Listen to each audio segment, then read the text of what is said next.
Pois eu son Oriana Méndez, teño 40 anos e son unha poeta, profesora de instituto e traductora do francés para o galego e para o castelán.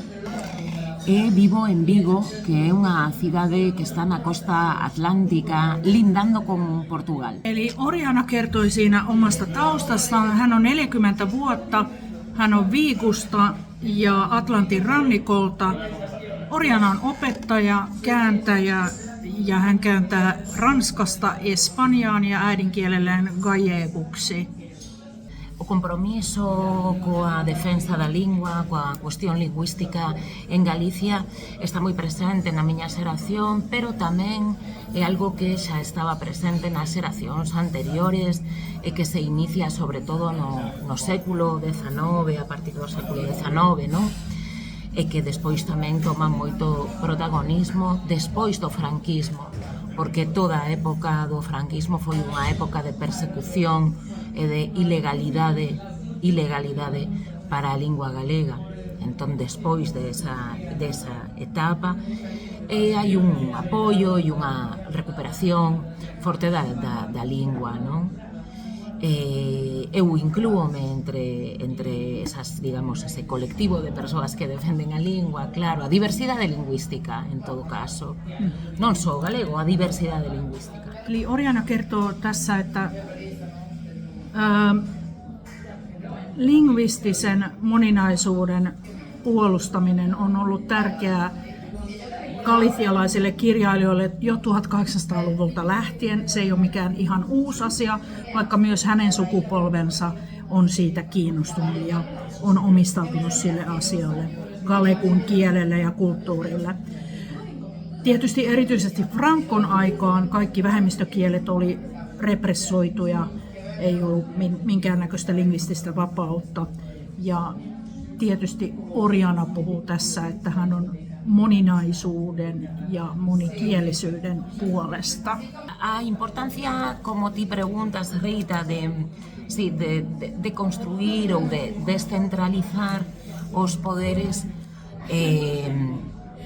unha importancia nuclear, porque diso dependerá a riqueza, a diversidade, a multiplicidade de coñecementos.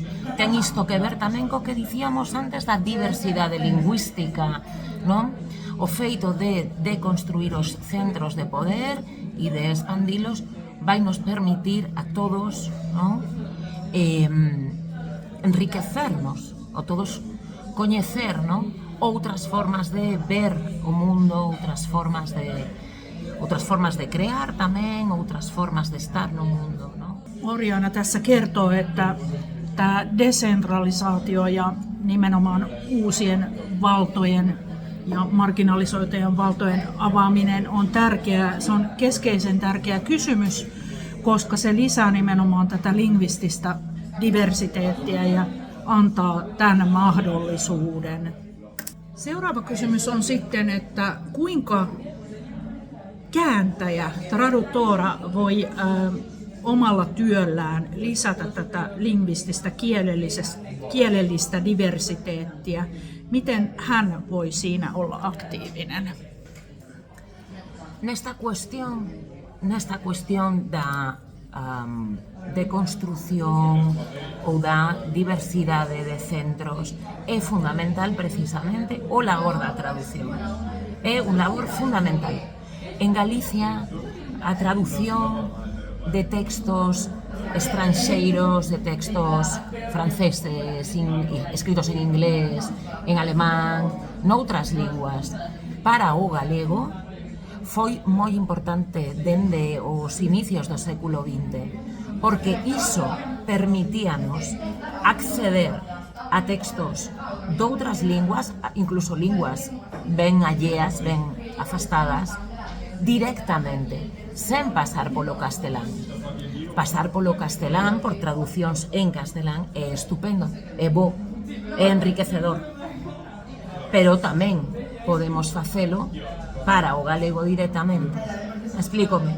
Entón, a traducción é fundamental, é fulcral. o labor da traducción para garantir a diversidade. É o que nós estamos facendo agora. Eli Orjana vastaa tässä, että nimenomaan tämä rakentamisen ja keskustojen hajottamisen teema on keskeinen. Ja se on ollut keskeinen galicialaisessa kirjallisuudessa jo 1900-luvun alusta lähtien, koska erikielisiä tekstejä kääntämällä, englanninkielisiä, saksankielisiä, ranskankielisiä tekstejä kääntämällä, ihmisillä on ollut pääsy erilaisiin kieliin ja erilaisiin kulttuureihin ilman mitään välittäjäkieltä Espanjaa.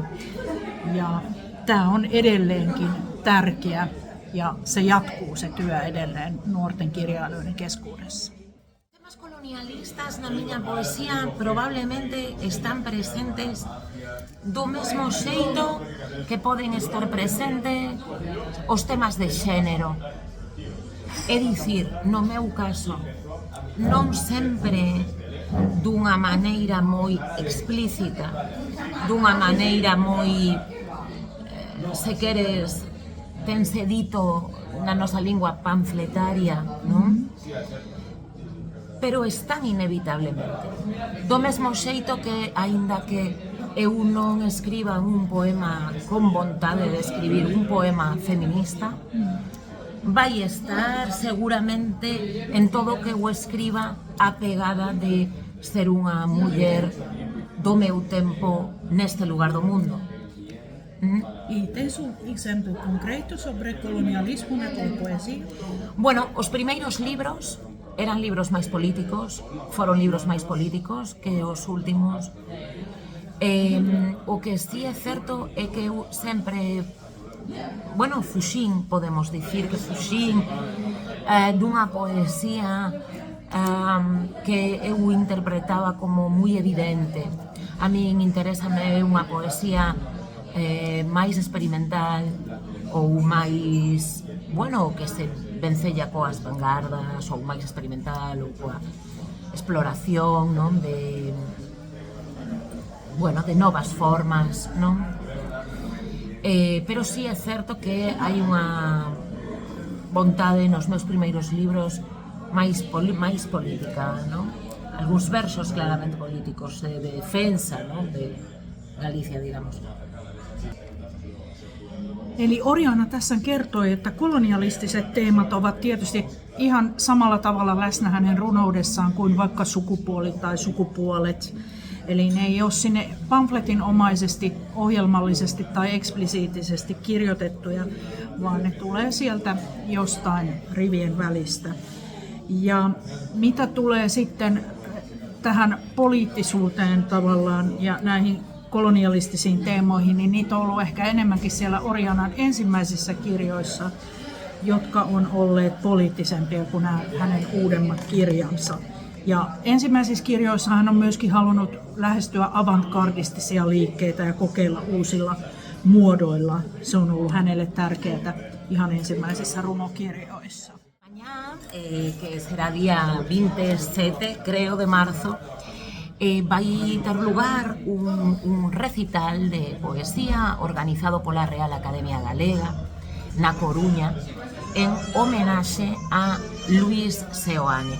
Luis Seoane é unha figura moi importante da literatura galega e da arte galega, porque el non só foi poeta, senón tamén pintor, artista plástico, que produciu sobre todo a súa obra no exilio en Latinoamérica, porque tivo que exiliarse por mor, por culpa do franquismo, da persecución, verdade?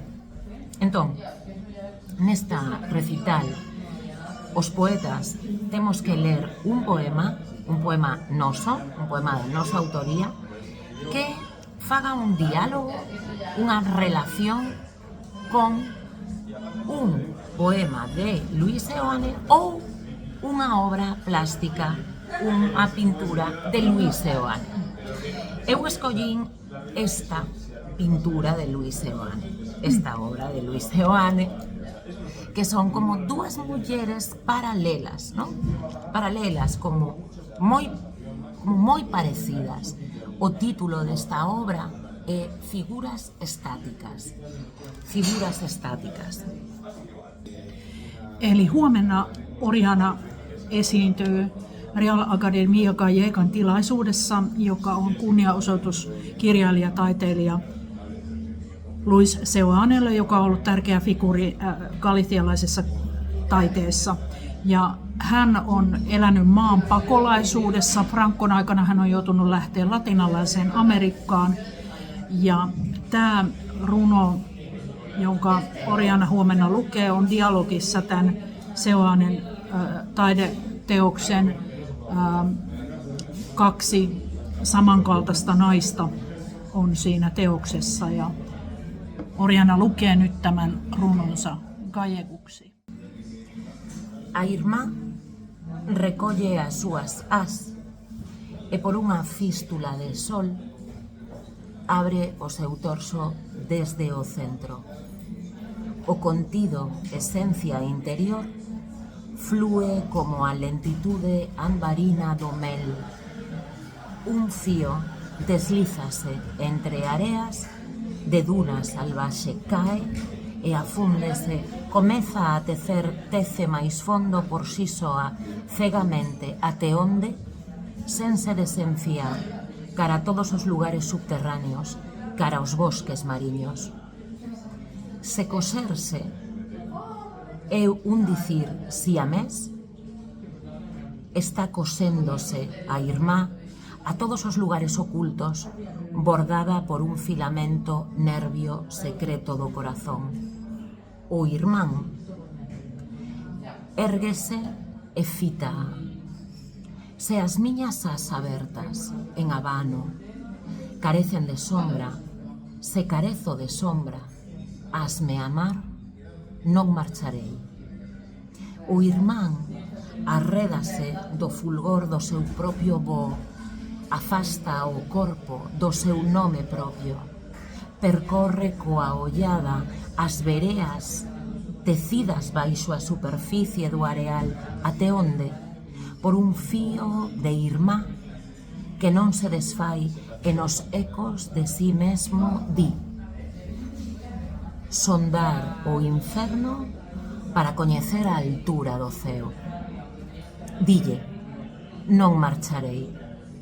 Se dúas as se despregan nun único corpo, se dous corpos poden abandonarse a un único músculo para se alzar, cómaros novos para se abrir no sentido do vento, irán con vértebras de aire, sostidos na liña que separa a caída do ascenso.